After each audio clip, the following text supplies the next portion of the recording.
Нещо познато, но друго. Да, ще ти кажа неща, които на друг бих спестила.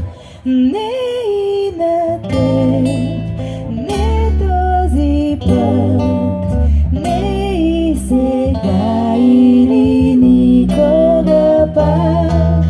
Искам да ти споделя всичко това, което страхувам се.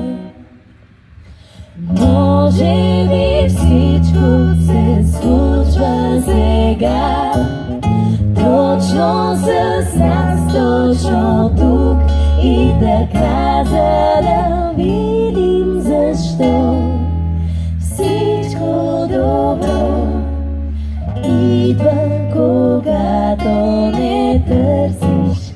С теб мога всички неща, които